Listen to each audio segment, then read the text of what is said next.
Hi, I'm Stephen J. Abramson, and today we're interviewing the beautiful and hysterical Suzanne Pleshette. Today is February 9th, 2006, and we are doing this interview in Beverly Hills, California, for the Archive of American Television. Okay. First part, we're going to do some background. Yes. Oh, okay. I guess that means we're rolling. We can do this. Okay.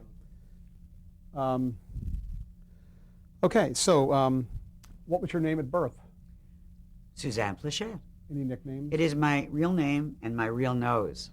You know, I had a plastic surgeon say he wanted to use me for after pictures, so I said, but I didn't have my nose done. He said, who'll know? You know, really ethical guy that I knew. Did I have any nicknames? No. In camp, Wiggles, because I was the camp song leader, and, you know, a lot of energy.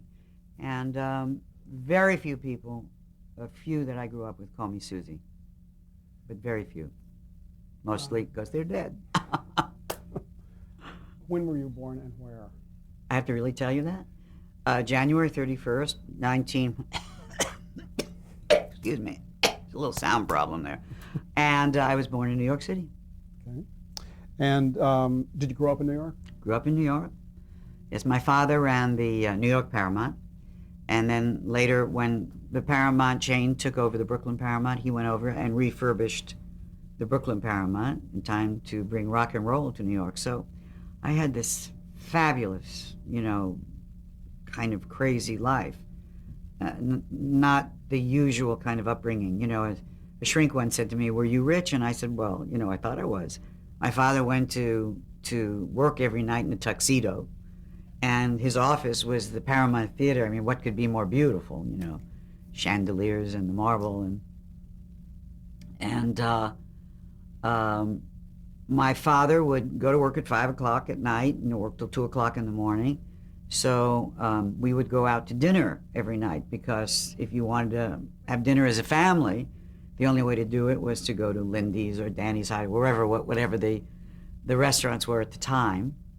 And occasionally, if my mother couldn't get a babysitter, the house detective at the Hotel Astor would put me in a room, and, you know, I've heard that I've been in hotel rooms with a lot of guys, but actually the first one was the house detective at the Hotel Astor in New York. What's your father's name? My father's name was Eugene Pleshette. My mother's name is Geraldine Pleshette. And what did your mom do? My mother had been a dancer, but they married. There's some mystery about age in our family. Nobody knows what anybody's real age is. In fact, my mother at one point said to me, "How old are you? You know, we've been lying so long, that we kind of lost track." But after they were married, which was 2 weeks after they met, my mother never worked. Their life was too complicated because of my father's hours. Because of your father's job, did you meet any big stars as a kid? Everybody. I mean, I literally played in the rehearsal room of the Paramount Theater. You know, Frank Sinatra would say to me sometimes, "Susie, you remember blah, blah, blah," and he'd be talking about something. I'd say, "Well, I mean, I know I was there, Frank, but I was only 4. You know, we had to remember that." And that's why the group of people really with an investment in my life, and with whom I have a great investment, has an age span of, you know, 100 million thousand years to 2, because I had a great deal of contact with people like the Andrews Sisters, Xavier Cugat, Frank Sinatra, you know, all these people who were playing the theater. And they were just simply part of the people who were going in and out of my house and in and out of my life since I was a very, very young girl. Did you have any brothers or sisters? I'm an only child. Did the normalcy of you know, of kind of rubbing elbows with big stars, did that, when you became a professional yourself, did that factor into that, into how you sort of? Well, first of all, I was an old soul. I was born old, and I got younger as I went along. You know, I kind of gave myself more of a break, but I was very lonely, and so I knew all these people, but I was always more comfortable with adults. And it wasn't that they were stars, which really wasn't something I kind of grasped at the time, but just simply that they were adults. So whatever else was going on, those were the people I was comfortable with. And later I wasn't intimidated by anybody I would ever meet because I'd already been there and done that. Did you have any hobbies? Actually, it's funny that you asked that, because it seems to me that anything that I would say to you as a hobby or an avocation has turned out to be a second career for me. As you probably know, I was the most successful designer of bedding in the world. I had, and it's only because I love sheets and I loved a beautiful bed and I couldn't find the products that I wanted. So I created them and wound up having a division of J.P. Stevens, you know, from 1969 to 1980, doing that. And, you know, when I would like to write, and so that became a second career. I always need to do other things to make the acting fun to come back to, and I like to have a reason to leave it. And also, you know, I started so young. I really started at 10 years old, that it's all I ever knew, and I was very facile. I had a lot of success very early on and for a long period of time, so I didn't trust that that was really talent. I thought that it was just a facility. Later I learned that I had learned to do it well, that in fact it was a skill, and I came to respect what I do, but I have always needed something else, because you are employed and there are downtimes, and if you are only that job, then you're not very much. So you got to find other things, and other things that interested in me became things that were marketable for some reason. I've created television series. I've written under another name so that I would be certain that the network wasn't buying it to appease me, but that it was something that they genuinely liked. And that was really embarrassing. I wrote a treatment, and I gave it to the people at CBS. At that time, I was the queen of movies for television. And I said, this came in from some guy in New Orleans, and I have absolutely no vested interest in this. You know, if you like it, fine. If not, fine. And I used another name. And of course, they bought it. Now what? Now I had to print stationery with the guy's name, and I had to make a contract with a fake name and register at the Writers Guild. And finally, my partner in this production company, after about 3 months, said, all right, level with me. I don't want to say the name because I continued to write under it. So even that, which I did for fun, just to see if I really had a skill, turned out to be another profession. What kind of a student were you? Not a good student.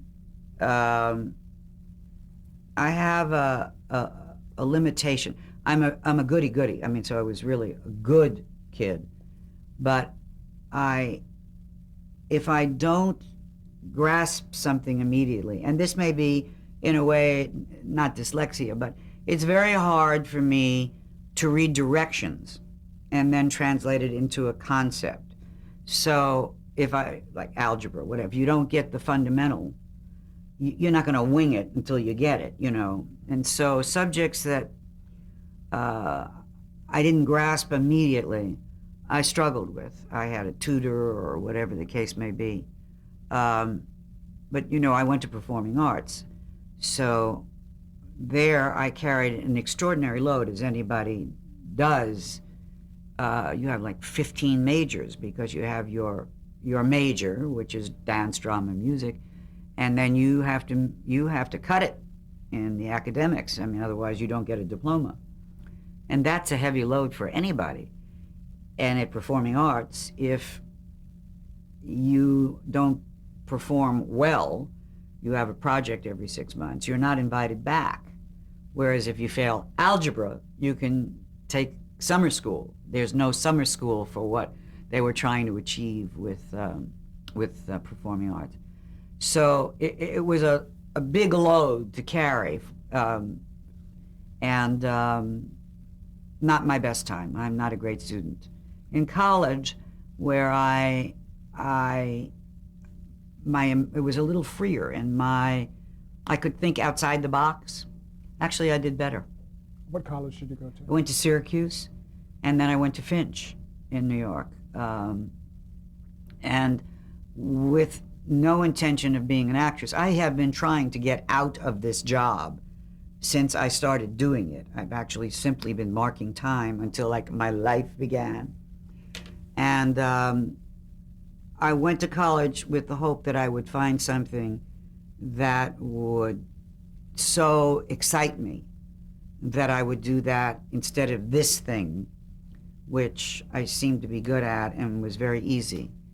And there were other things that were interesting. I mean, I had fabulous professor at Syracuse for sociology and psychology, and a wonderful, wonderful professor at Finch who got me interested in poetry. But I kept getting stuck back in this acting thing. Then I thought, of course, when I got married that I wouldn't be doing that, you know. But here I am. Did performing take you away from college? I mean, did you leave college early to act? I left Syracuse early because I was freezing my ass off, actually. It's so cold that I just simply didn't want to be there. And I went to finish at Finch. And about that time, I thought, the things that I'm finding stimulating here aren't the reason to stay in college. They're the reason to pursue other interests, but I don't need to do it formally. And then I went to the neighborhood playhouse. And of course I graduated on Friday and had my first job on Monday, and I haven't been out of work since unless I chose to step away from it. So tell me about your first professional role. It was a pilot for a television series, the name of which I can't remember, Harbor Master, with Barry Sullivan and Paul Burke. And I'd never been away from home. I'd never seen a call sheet. And so I didn't know if 13 through 22 meant pages 13 through 22, scenes 13 through 22. And there was nobody to ask. I'm on a location, you know. So I learned the whole script.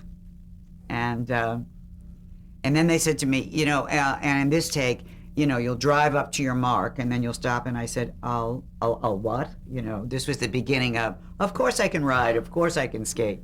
I didn't drive, and my mark was the assistant director who was almost crushed under the wheels of the show. And then they did 10 takes on my hand reaching for a fish and 1 take on my big scene. But, you know, it was a good beginning. Ziv television, you know. What are your first memories of television, of seeing television yourself? I mean, do you have anything? Well, for me, it was always there, you know. I mean, it was just part of our house. And, of course, I mean, when Uncle Milty was Uncle Milty was also at my home at 8 o'clock in the morning when I got up to go to PS9 across the street. He was just leaving. Because when my dad would close the theater, you know, they would go out to eat, and then everybody was finishing shows, would meet at a restaurant, sometimes come back to our apartment. So Milton Berle was walking me across the street to school, you know, and I didn't know why everybody was going, you know, it's just Milton, you know. They talk about appointment television for you growing up. Were there shows that you didn't want to miss ever, that you really loved? Probably. But I can't simply remember, you know. I mean, we all watched the Ed Sullivan Show, and I watched Milton Berle, Texaco play. And I had done live television when I was 11. I did Hollywood Screen Test. Then I retired until I was 17. Those were all the things we watched. I mean, Studio One, all of which I did later, Omnibus, whatever in that period of time was going on. But we were more of a family that was out. We were at movies, we were at theater. We never sat down as a family to watch television because we weren't home. In the late 50s, you were signed to a contract with Warner Brothers. Was that for features or TV or everything? No. I was already a Broadway star. So when I had a picture deal at Warner Brothers, and I had a deal to do 2 pictures a year, and I was a smart little cookie, There, they used to, I wasn't a contract player, so it really was tough for Connie Stevens and Bobby Conrad and Troy Donahue, because here I am with this great deal, and they're there for $500 a week, 50 weeks a year, where the studio's lending them out, and they're not getting anything, no residuals. And, I arrived on the lot already with a respectable career. And my deal, because I said to my agents, I don't want them loaning me out. I'm going to loan me out, So they only had 2 pictures a year. And then my salary jumped with each picture. So in between, I'd be out earning 4 times what I was earning there. And then, of course, when I started going with Troy Donahue, when we did Rome Adventure, nobody realized that, he was a big movie star. But I was making more money, supporting the household when we got married than Troy, who was put on suspension once or twice, And when we got divorced, he said, I have to protect you because California's community property. And his mother and sister, and he had accrued enormous debts, and I would have been responsible for all of them. So he was very gentlemanly. What was it like working with Jerry Lewis in The Geisha Boy? Fabulous. Fabulous. And I hope somebody sends Jerry a copy of this, because I really have not said this enough about him. His generosity and how much I learned. First of all, I came, fortunately, well-trained and used to improvisational work, because with Jerry, if he got on a roll, you had to really be able to edit in your own mind, not just wait for his lips to stop moving, but know when this thing, when it was your turn to jump in and make it work to the next level, or, end it. But when I came in to see Jerry, I said, hello, sat down, and he just stared at me. I said, well, don't you want to know what I've done? Nothing. And I said, this is not a nice thing. I'm very uncomfortable. I got up to walk out, and he said, wait a minute, Big Mouth, come here. He was doing this because he had had a series of simpering ingenues coming in, and this was a character that had to stand up, and he just decided to see what the next one would do. Well, then as I was leaving, he said, hey, Big Mouth, what's your name? And I said, Suzanne Pleshette. And I almost forgot Pleshette because, this was crazy. First of all, I love Jerry Lewis. And when you get a wallet with a picture in it, I got a wallet with a picture of Jerry Lewis and kept it in there because I loved him. I thought Dean Martin, Jerry Lewis, so gorgeous. Handsome, So he started to write it down. He said, Pleshette. And he realized he was spelling it right. He said, are you related to Jean Pleshette? I said, yeah, that's my father. He had worked for my father as an usher. So he said, what's your father's number? And he called, and he said, Jean, Jerry Lewis. I said, hi, Jerry, how are you? He said, I got some big mouth broad here who says she's related to you. So he said, what's her name, Suzanne? Oh, it's my daughter. Oh, and he said, well, she just got a lead in my movie. That's how I found out I was employed. But he was wonderful. This was the last movie before he started directing them. But his curiosity about everything that's going on, and the energy level that he maintains, and the kindness that he showed me, and he put me under contract. And the next movie I was supposed to do was Alone Out to Hell Wallace. So I played I think, a WAF sergeant in this, and then I was going to play a wave lieutenant in that. And I had been offered the lead on Broadway with Eli Wallach and Maureen Stapleton in The Cold Wind and the Warm, directed by Harold Clurman and written by S.N. Behrman. And Sandy Meisner, who had been my teacher 4 months ago at the neighborhood playhouse, was coming back to act for the first time in 30 years. And they said, my agent said, there's nothing we can do. You've got to deal with Jerry unless Jerry will release you. So I went in to meet with him. And he spent an hour telling me why I shouldn't do the play. And I said to him, Jerry, I'm young. I don't like what I see up there. And I'm going to play a series of roles that aren't going to interest me. But in the theater, I'm going to mature. And so he said, here's why you should do the movie. And then an hour later, here's why you shouldn't. What do you want to do? I said, I want to do the play. And he tore up the contract. He said, you ever need me? Whatever.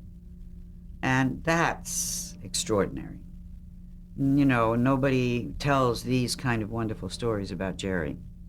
Because they say, well, why, which I think he started doing on Geisha Boy, actually. Harry, that was the rabbit, So I still have a crush on him. He's gorgeous and divine. And a couple of times in my life, he's really been really, really stand-up. For a friend of mine who was ill, and I love him, and I haven't told him that enough. And he shouldn't be taken lightly. He's a good man. I'm going to mention some titles of productions you were in the early days, and just give me a reaction, whether you remember the part or the production or some of your co-stars, okay? So let's start with General Electric Theater. There was a production called The World's Greatest Quarterback with Ernie Kovacs. Oh, I love her. I did a television show with Ernie? That's what I have here. I don't think so. I did movies with Ernie. Oh. Who else was in it? I don't think so. Check. Well, okay, let's forget. I'll check on that. Yeah. Okay. Playhouse 90, a production called Tommy Sands? Diary of a Nurse. Oh, yeah, that started the series Nurses. With Inger Stevens and Mary Astor. Yeah, Mary Astor was Mary's last job. Great, we had such fun. All women. We had the best time. They always say women are going to, bitchy together. Oh, we had the best time. I did The House of Bernarda Alba with all women, Lee Grant and Nancy Marchand, all these wonderful actresses. You can't wait to go to lunch, It's great. With your background on stage work, what was it like translating that to television, that is live television? What was that like? Well, live television was like the theater, so, that was basically exactly the same. If it should have been different, I didn't learn to make it different. Sitcoms. Film I learned along the way. I look at it now and a couple of times I say, oh, girl, you learned a lot. I can see in Rome Adventure or 40 Pounds of Trouble, some bad habits, waiting too long for the emotion to fill up, pace. But the biggest adjustment was to sitcoms with an audience. Unfortunately, I had Jay Sandridge when we did the Newhart pilot. He said to me, don't play to the bleachers, play to Bob, because it was too big. And really, it's about that. And just recently, it's so interesting. I've done this so long. But now I go, I'm married to Tom Poston, so I go and watch him perform, and I sit in the bleachers. And now I see the world of the warm-up guy and the audience participation, give me a T-shirt and the contest. And all of the time that I used to worry down there about if I forgot a line or what the audience was thinking or, try and play to them, they don't want to hear from me. They're there for what's happening in the bleachers. So it's an interesting lesson. But I had to learn not to give a stage performance in a sitcom. There's a world in between.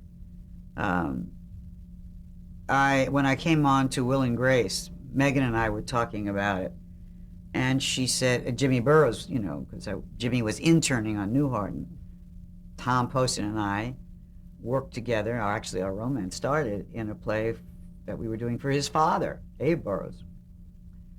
And Megan said, unless you've done musicals, where you know how to push it out there for Jimmy, you got to get that rhythm, because he's got to hear it, he's got to know. He listens to the music of it, If you're going to find yourself, and you got to do that somewhere else. You got to do that homework work somewhere else.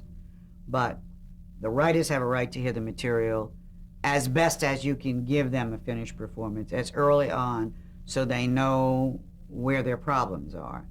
And you can find your way to it and find other things, but you have an obligation to give more of a finished performance sooner and then work your way back. I want to go back to that production where you met Tom, but just one more show I want to mention. It was an Alcoa Presents One Step Beyond called Delusion with Norman Lloyd. Oh, yeah. Remember? Very well. Very well. Well, Norman, sweet Norman. I had to swim in that. So I learned that, you want to get the stunt people work. Can you swim? No. Well, I was a swimming teacher. I did, all that swimming thing that Esther Williams stuff. And so they get a double, and she comes to me and she says, I have a confession to make. I said, what is it? She said, I don't know how to swim, but I needed the job. I said, no problem. Go in the trailer. And I doubled my double. That's great. Yeah. In the Tarzan pool at the back of MGM. What was the production on Broadway where you first met Tom Poston? It was called The Golden Fleecing. I didn't first meet Tom there because Tom and I were in Meisner's class together, and we knew each other. But they had already gone on the road, Abe, with The Golden Fleecing, and they were very unhappy with the leading lady.